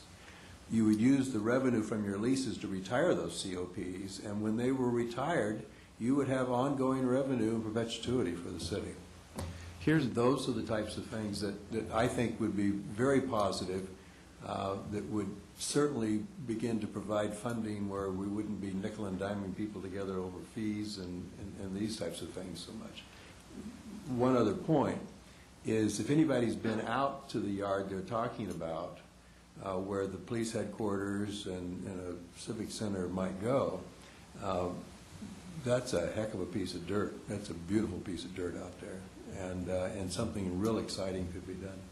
I think I'd just add one more, and then there's one element to here that I don't think is represented that might well be, and that is senior affordable housing in one of these solutions, which is revenue generating, and which might also be able to be combined with some Oasis Center type of services.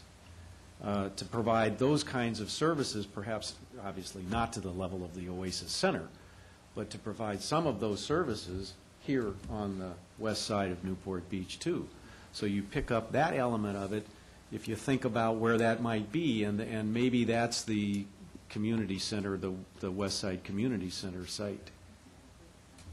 Yeah, that's an interesting thought, that potentially you could build the community center up here would be big enough and robust enough to have a senior element, and these folks that's probably a 2-minute trip to get over there. Yeah. Yeah. I want to make a comment. Councilmember Zansky kind of windowed his thoughts with me yesterday, and Laura Detweiler, who's still here, I think, would reaffirm this thought that my gym, which is all by itself somewhere, my gymnasium, does not work as well. And you see that at the West Newport Community Center. It's basically a gym all by itself because those other rooms aren't used much.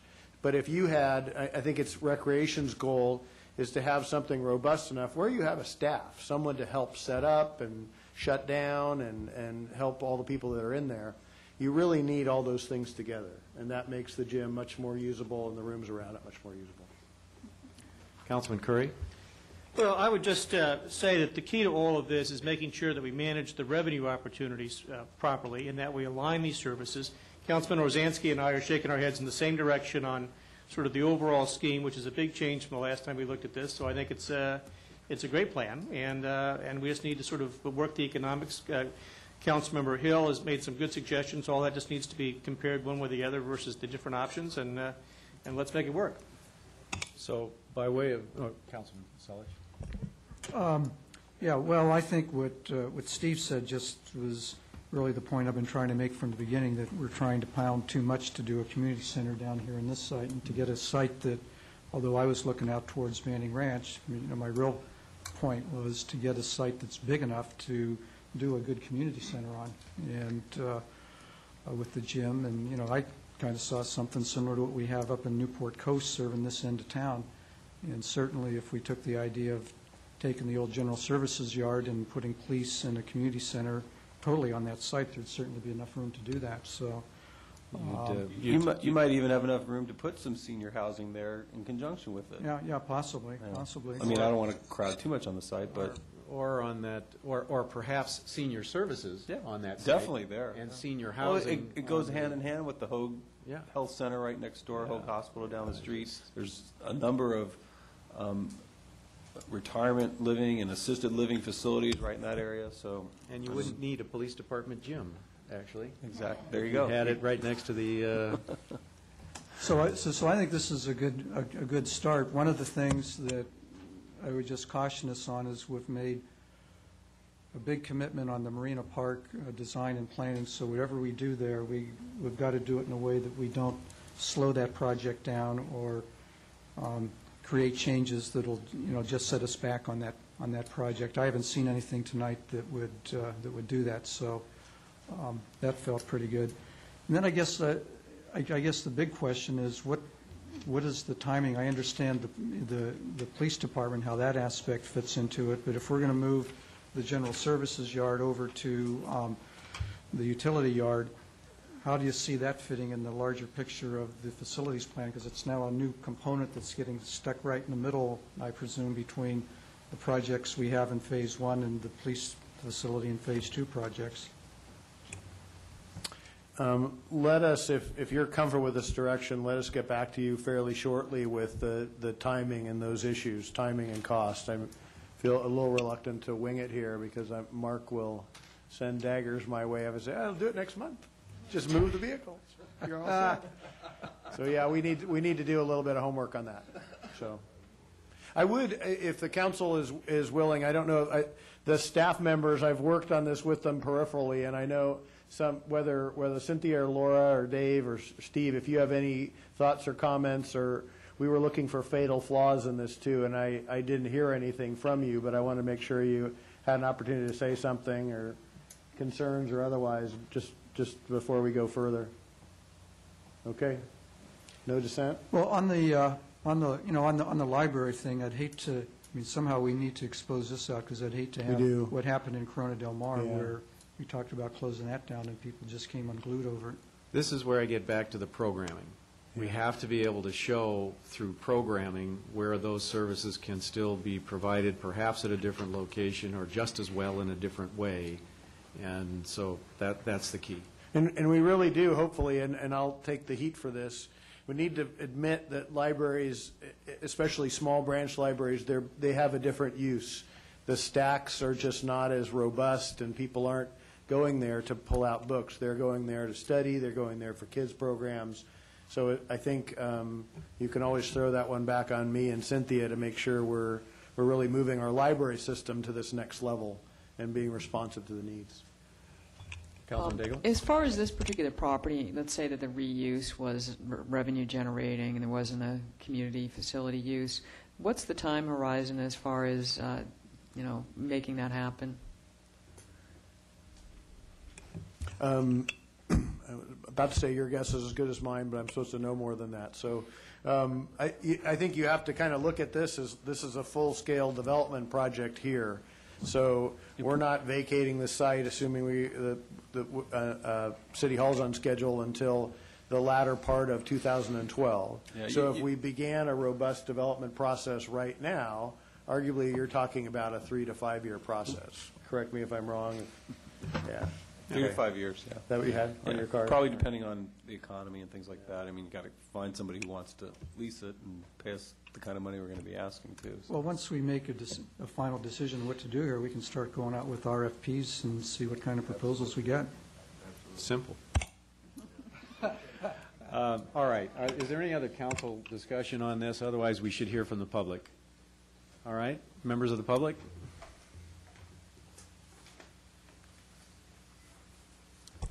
Good evening, Mayor and council members. This is the first I've heard of this new plan, and I just want to say, for the most part, I think it's a good start and it's a good plan. But I will say that on the library uses, if it ever made sense to close a library branch, it made sense to close the CDM branch because it's about 6 or 8 blocks from the main branch, and you can't go to the CDM branch without passing the fabulous main branch library. Okay, and if you use that, like you just drive up and down the street and it's right there. But there was a tremendous amount of pushback from the residents who were just emotionally attached to it. Whatever programs they wanted to use there, they wanted it to be there. I appreciate that City Manager Kiff went on a Saturday afternoon and it wasn't very busy. A couple of years back, I was dating a lady who had 2 kids who went to Newport. The kids at Newport, their parents use that library a lot. You should go there after school someday at like 4:30 on a Wednesday or a Thursday. The library does get used. And then the second thing is, imagine that branch not being there. If you live over here and you want to go to the library, where do you have to go? You have to go all the way up to Dover, and it just, it's geographically, it's very far away. So my expectation is, just like you didn't think you would get much pushback with the CDM branch, I think you'll get quite a bit. So I think that's the one thing in the plan that you should be prepared to hear from the residents about. I do think library use is changing a lot. I think in 20 years, most books will be on the Kindle or the iPad, and books may become a thing of the past. But but we're probably 20 years from that. The police station at Superior and Industrial Avenue sounds fantastic. To rebuild it on the current site, it would be almost impossible. The cost, that makes sense. It sounds like a good plan. The gymnasium we currently have at 883 15th Street, that's, I'm surprised that it gets used as much as Dave said, because I don't know anybody who goes there. It's in an isolated part of town. It's like in the industrial section of town. So if we build a new gymnasium on Superior Avenue, I know it's probably less than half a mile, but it's a location that people would use. Lastly, I just want to say that on this particular site, I think the residents would like to see, when we drive over Arches Bridge, something here besides residential only, where you can feel the history of Newport Beach that basically began and grew from here. So some type of building here. We don't have to duplicate the services, but it would be nice if it had a place where the residents could meet. And I think that's the only comments I have. I think it's pretty much everything. But I think it's a good plan, and I think we have to look at these different options in these current financial times. Thank you very much. Okay, any other comments from the public? All right, this is a terrific agenda item. Thank you very much, Dave, for putting yourself out front and making a target out of yourself on this, but it turned out very well. Thank you. Okay, back to the agenda then. I guess we have a time slot here for public comments of any sort on any item. And it's appropriate at this point to make public comment on closed session items if the public wishes to make that comment. Yes. So do we have comment on closed session agenda items? Yes. Mayor Henn and members of the council, my name is Jim Mosier. Washington's birthday seems a fitting occasion to reflect for a moment on the uses and possible abuses of closed sessions. Citizens of California have adopted open government policies which may have seemed foreign to Washington, but I'm sure he would have appreciated it, requires constant vigilance on the part of the public to ensure they're being complied with. I have submitted to you written comments highlighting recent agenda items that might arouse suspicion that the very limited range of closed session discussions permitted by the Brown Act could, on occasion, have been inadvertently exceeded. As an example, last month, the closed session agenda informed us that you would be receiving an informal, quote, status report on pending litigation in which we will report on a global basis all pending litigation involving the city, end quote. Not only as an agenda item that does not list the individual items to be discussed a violation of the Brown Act, but a comprehensive review of the litigation our city is currently involved in would seem a matter of intense public interest. It is difficult to see the prejudice to individual cases that would have been caused by revealing and discussing the overall list in an open session. With respect to item B on tonight's agenda, the announcement suggests there's a possibility that the Morningside zoning agreement may have been adopted in violation of state law. I would suggest that an opinion from you might attempt to solicit an opinion from the State Attorney General, which all public officials are entitled to do. Revealing that and the City Attorney's reasoning in open session might be enough to diffuse threats of litigation and prevent a waste of citizen and taxpayer money. Item D says it is about resolving the boundary between the tidelands and the uplands at Marina Park. Again, that would appear to be a matter of public interest. What property do we own? What do we not? And it's not one of the limited range of topics that can properly be discussed in a closed session. Finally, item D on the agenda says that it's a performance evaluation of the city manager and the clerk. The Brown Act certainly permits such closed-door discussions, but according to the agendas, the same individuals have already been evaluated at each of your 3 previous closed sessions. The public, rightly or wrongly, may naturally wonder if these have become discussions about the policies and procedures of those departments rather than about the personal performance of those individuals, which would be entitled to rights of privacy. The citizens of California have adopted the open government policies and procedures for good reason. In a gold standard city, the public expects and deserves strict compliance with them, and I am sure you're committed to that goal. Thank you. Okay. Mr. Mosier did send a written summary of that to me, which I forwarded to the city attorney, and did you care to have any comment on that, David? I would just point out for the council's edification as well as for the public is that I take closed session very seriously. I brought some new procedures to the council when I first became the city attorney to assure compliance with pro-closed session, to assure that our closed session agendas were in fact posted on our open session agenda, which was not previously the case. And the council probably patiently puts up with my constantly telling you we can't go there and we need to stay on the topic. So I appreciate Mr. Mosier's concern, and let me share with him that I, too, share his concerns about closed session because I believe in an open and transparent government, because it gives credibility to the institution. I would tell the public that this council has been very good in staying with the appropriate procedures, that we follow the closed session requirements of the state law, and we report out all action that's reportable out. And I thank Mr. Mosier for his concerns, but let me assure him that we're in complete compliance with the law, both with respect to the letter and the intent. So we're closed on that item then. You've responded and you've analyzed it and we've made a decision, and that's what we're going to do. And we did provide for public comment on closed agenda items today, and we'll continue to do that in the future. Most certainly, and everyone's entitled to make those comments, and perhaps I didn't make it more clear enough at the end of the closed sessions, at the end of the study sessions, but that is available to comment on closed session items. All right. With that, do we have any more public comment? Seeing none, we're adjourned to closed session.